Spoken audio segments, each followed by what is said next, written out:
Oui, dans l'action aux côtés des salariés de l'entreprise Aubert & Duval, puisque malheureusement la société mère a décidé d'annoncer la suppression de 70 emplois pour le mois de juin et la fermeture de l'acierie. C'est une décision dramatique parce qu'on comprend bien l'avenir de ces salariés est en question, c'est également l'avenir de leur famille. Et puis au-delà de ça, c'est également l'avenir du site industriel qui est en jeu. L'acierie, c'est une partie de l'activité très importante de cette société Aubert & Duval, qui a d'autres activités sur le site. Mais la remettre en cause aujourd'hui, c'est sans doute à terme remettre en cause finalement la totalité de l'entreprise sur ce site d'Union-et-Firminy.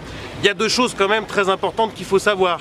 C'est que la société mère d'Aubert & Duval, qui est la société Eramet, a versé pas moins de 300 millions d'euros de dividendes ces dernières années. Donc c'est une entreprise qui a des moyens. Il est incompréhensible aujourd'hui qu'elle décide de supprimer ses emplois, de fermer l'acierie, alors qu'elle se permet de verser des dividendes. Et puis il y a également autre chose.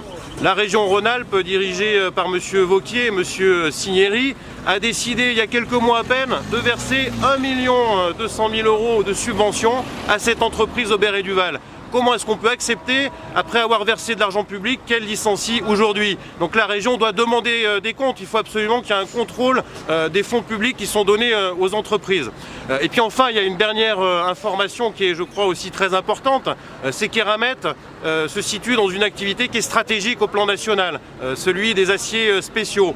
Et il y a quelques mois, l'État français, face à cet enjeu stratégique, a décidé de devenir actionnaire de cette entreprise Eramet. Et donc l'État actionnaire aujourd'hui accepterait qu'il y ait 70 suppressions d'emplois.